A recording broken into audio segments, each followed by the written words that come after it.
তখন আওয়ামী লীগ কিন্তু ছাত্রলীগকে তাদের অনেকটা প্যারামিলিশিয়া উইং হিসেবে রাস্তায় নামিয়ে দিয়েছিল এবং ছাত্রলীগের দ্বারাই তারা এই ঝামেলাগুলো কন্টিনিউ করেছিল।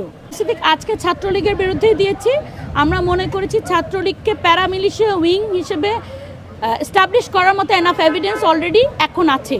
আমরা ভবিষ্যতে যখন আওয়ামী লীগের বিরুদ্ধে এভিডেন্সগুলো ধরেন আমাদের আইসিটি কোর্ট বলুন বিভিন্ন জায়গায় যখন এস্টাবলিশ হবে তখন সেটা নিয়েও আমরা কাজ করব ইনশাআল্লাহ। আমার মনে করি সরকার এখন যে পজিশনে আছে আওয়ামী লীগ নিয়ে সেটা it's a good position, because executive অর্ডারে আপনার যদি ছাত্রলীগকে যেটা ব্যান করেছে ক্যাটাগরিটা ফুলফিল করার পরে আওয়ামী লীগকে কিন্তু ওই ক্যাটাগরিটা ওই এস্টাবলিশ এখনও এভিডেন্স আকারে করতে পারে নাই দেখে ওনারা আপাতত তাদের কার্যক্রম বন্ধ রেখেছে। কারণ এক্সিকিউটিভ অর্ডারে আমরা কিন্তু এরকম দেখেছি ধরেন অন্য একজন দলকেও কিন্তু নিষিদ্ধ করা হয়েছে, কিন্তু সেটা কাজে দেয় না।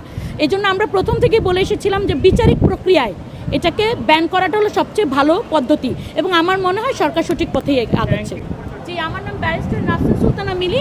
আমি জয়েন্ট সেক্রেটারি আমার বাংলাদেশ পার্টি এবং আন্তর্জাতিক বিভাগের প্রধান হিসেবেও আছি।